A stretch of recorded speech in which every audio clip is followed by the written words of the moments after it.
ሽጉጥ አቀባበለ አንዷለም በሩ ጋር ቆሞ ማለት ነው። እኔ ያናግረዋለሁ እንዳትገባ በመሀል ብላ በሩን ከፍታ ወጣች።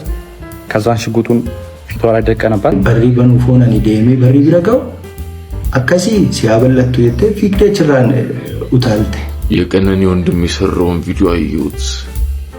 ለማየት ያማል። እግዚአብሔርን በጣም ነው የሚያመው።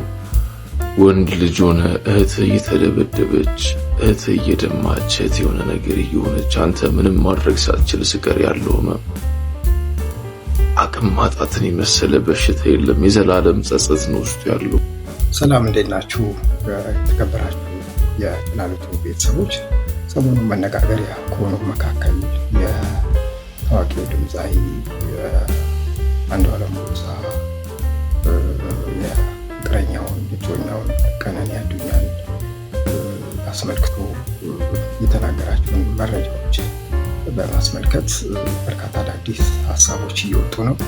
ትናንትና ደግሞ ታናሽ ወንድሟ ሊበን የሚባለው በቤት ውስጥ ምን ያህል ግፍ ይደርስባት እንደነበረ፣ በአንዷለም ጎሳ ያለባት ጫና ምን ያህል እንደነበር እና በቤት ውስጥ ያለው የአንዷለም ጎሳ እጅግ አነጋጋሪ አስከፊ ባህሪያትንም እጅግ ልብ በሚሰብር ስሜት ገልጿል።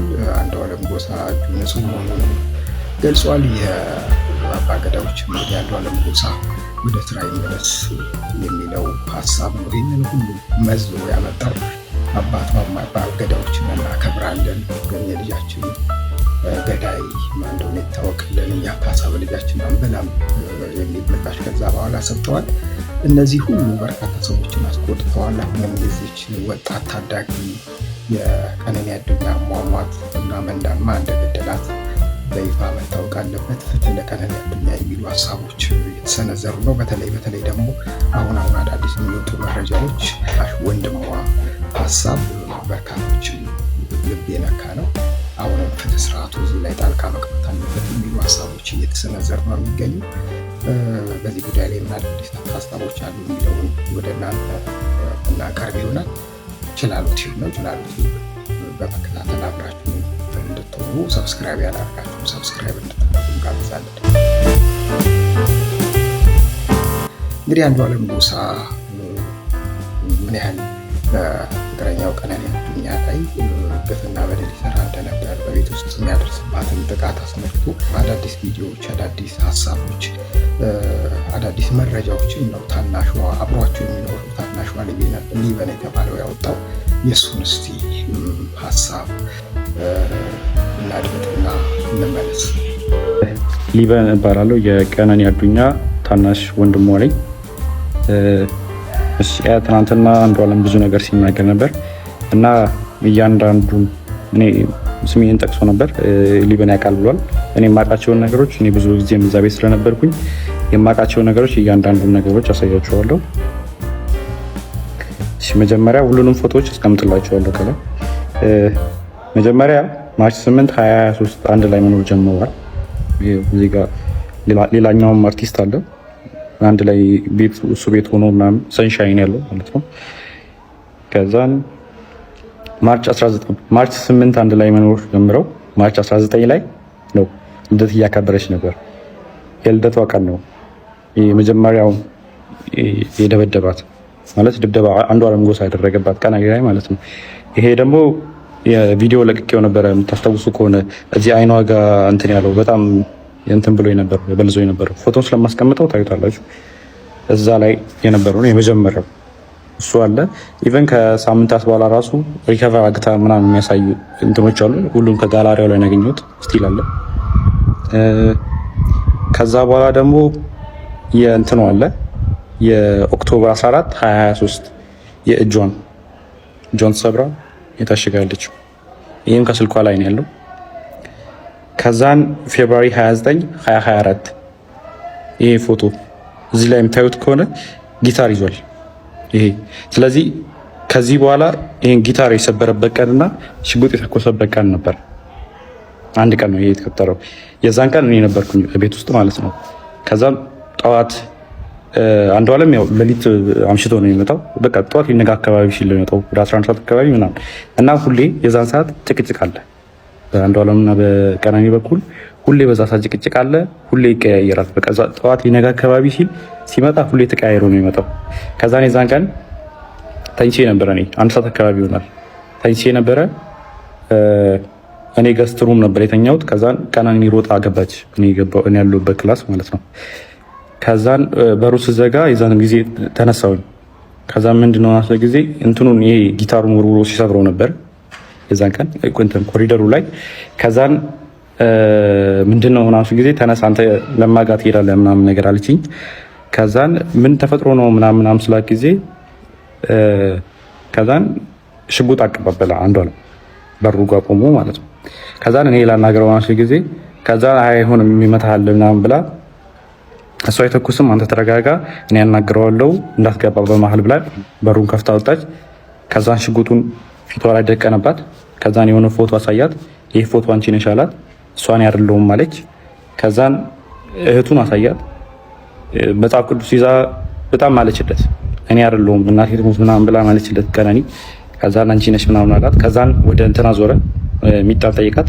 ሚጣ እሷ አይደለችም ምን ሆነ አንዷ ማለችው። ከዛን እኔን ጠይቀኝ እሷ አይደለችም ስለ ጊዜ ከሷ ላይ ይዞ የነበረውን ሽጉጥ ወደ ሸተሩ አዙሮ ሸተሩ ላይ ተኮሰዋል። እሱንም ፎቶ ላደርግላችሁ እችላለሁ። አሁን ምናልባት ላገኘው እችላለሁ። ካገኘሁት ግን አስቀምጥላችኋለሁ።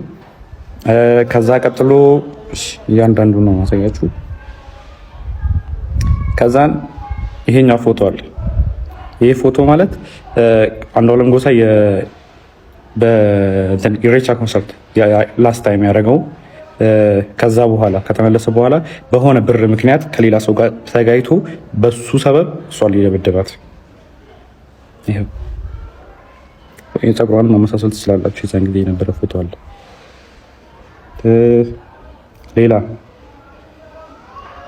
ሌላ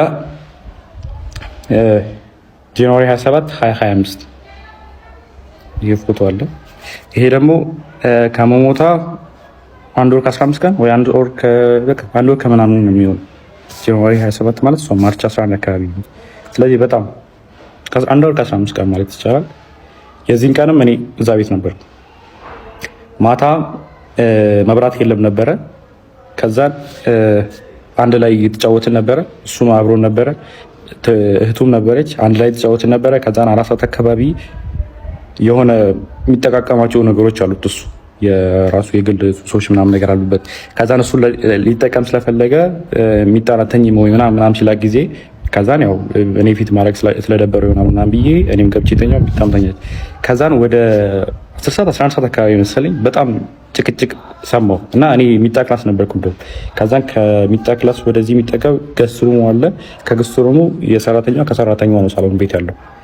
ከዛን ጭቅጭቅ በጣም ይጨቃጨቃሉ ምናምን ነገር ስለምን እንደሆነ በደንብ አላውቅም፣ አልሰማሁትም። ግን ጭቅጭቅ የሆነ የጭቅጭቅ ድምፅ ሊሰማኝ ነበር። ከዛን ተነሳው በጭቅጭቁ። ከዛን በመሀል አልገባም ብዬ ለረጅም ሰዓት ቁጭ አልኩ። ከዛን የሆነ ሰዓት የሚወድቅ ነገር ሰማሁ። ከዛን የዛን ጊዜ ከፍቼ ስወጣ ቀጥታ በኮሪዶሩ ላይ የነበረው አንዷለም ነበረ። አንዷለም እንትን አለኝ ነው ጊድት በመሀላችን እንዳትገባ ምናምን ብሎ እኔ መልሶኝ በሩን ቆልፎ የሚጣ ክላስ ውስጥ ነበርኩ። በሩን ቆልፎት ከዛን 5 ደቂቃ ምናምን ቆይቶ መጣና ከፈተው። ሂድና አናግራት አለኝ። ከዛን በሩ ጋር ሲሄድ ጥርሱ አካባቢ ደምቷል።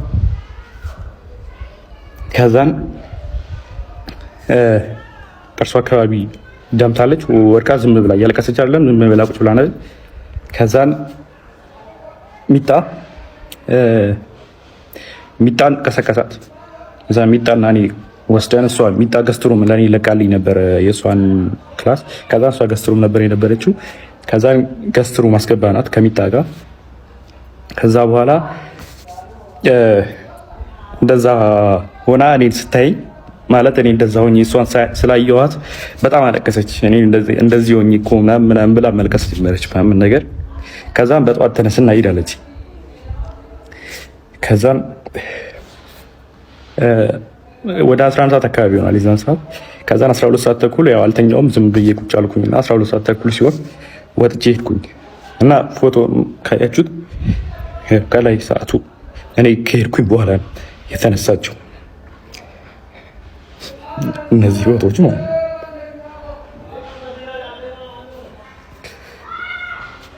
ሌላ ደግሞ ስለ እንትኑ ጉዳይ እሷ ከመሞቷ ከሳምንት በፊት እንትን ምርመራ አግታ ነበር። የመካንነት ምርመራ ማለት ነው። ይሄ ያደረገችው ይኸው ፍራይዴ ማርች 7 አርብ ቀን ማለት ነው። እሷ የሞተችው ማክሰኞ ቀን መስለኝ እና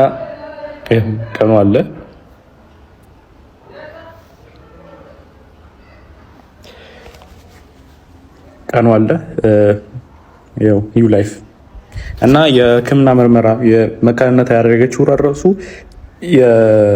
ኦልሬዲ የአቃቢ ሕግ የሰጠው ወረቀት ላይም ተጽፏል።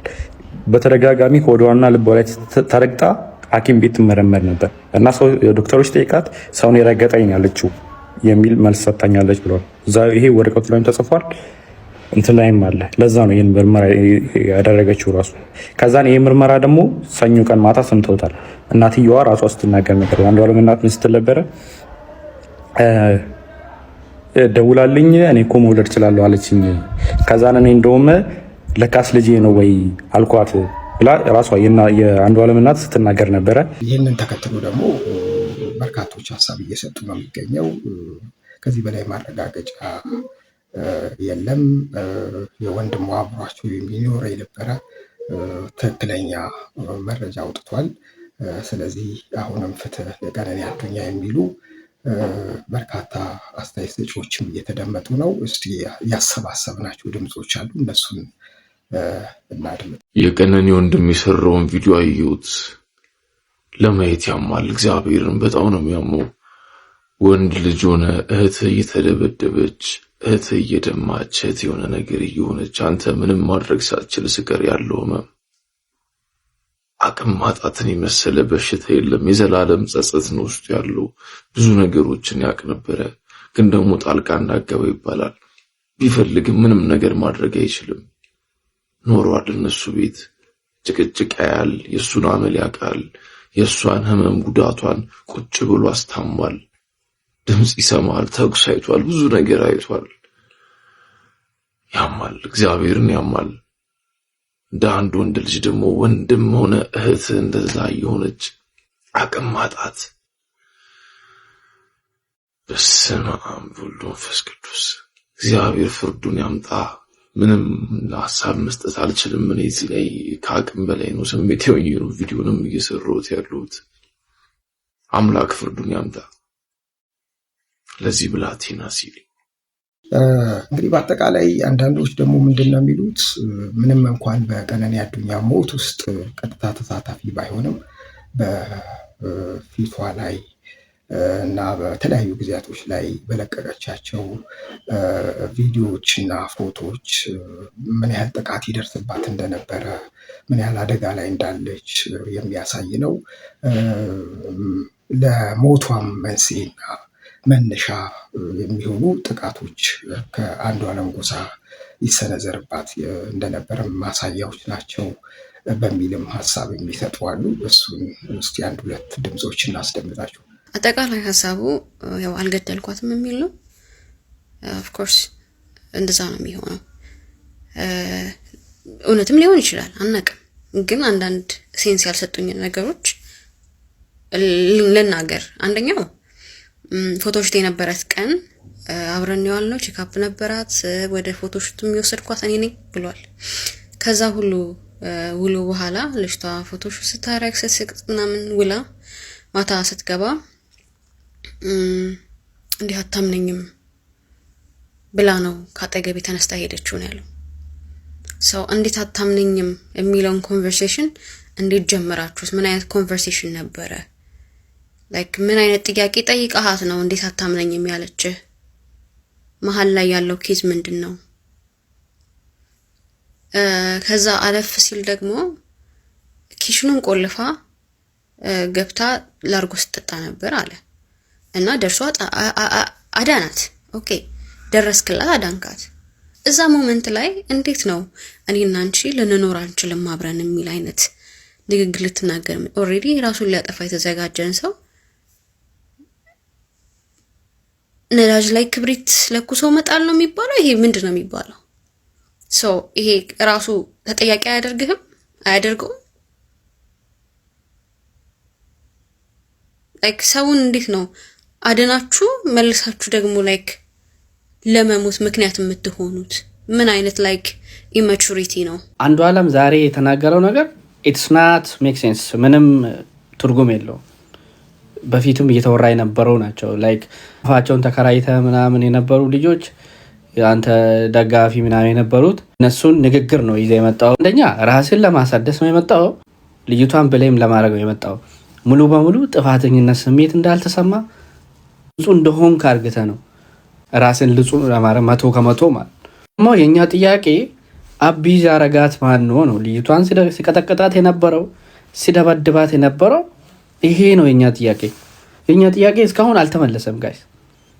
ጥያቄያችን ልጅቷን አቢዝ ያረጋ የነበረው ማን ነው? ለምሳሌ ቴክስቶች አሉ። የእሷ ቴክስት ላይ ካንተ ጋር እያለች እኔ አሁን እየኖርኩ ያለው ህይወት ራሱ ማንም ሰው አትኖርም ብላለች። የእሷ ቴክስቶቿ ላይ ራሱ ማለት ይሄን እያረጋ የነበረው ማንን ነው? ልጅቷ ገና ለገና ተነስታ አታወራም ብሎ ነው ይሄንን ብሌም ለማድረግ የመጣችው። በጣም ነው የሚያሳዝነው። እንግዲህ በአጠቃላይ የአንዱዓለም ጎሳ ጉዳይ በጣም እየተወሳሰበ ይመስላል። ወዴት ያመራል የሚለው በጣም የሚጠበቅ ነው። በተለይ የትናንት ወንድሟ ያነሳው ልብ የሚሰብር ሀሳብ፣ አስተያየት ብዙዎች በብዙ መልኩ ተርጉመውታል። የእህቱን ጥቃት ቤት ሆኖ እያየ መከላከል ሳይችል ከዛ በኋላ እህቱ እንደሞተችበት አንድ ታዳጊ ወጣት ልብ የሚሰብር ነው ብዙዎች ገልጸዋል። እኛም እየተከታተልን በዚህ ጉዳይ ያሉ ወቅታዊ መረጃዎችን ሀሳቦችንም ወደ እናንተ የምናደርስ ይሆናል። አሁንም ጭላሎ ቲዩብን ሰብስክራይብ በማድረግ ቤተሰብ እንድትሆኑ ጋብዛለን። መልካም ጊዜ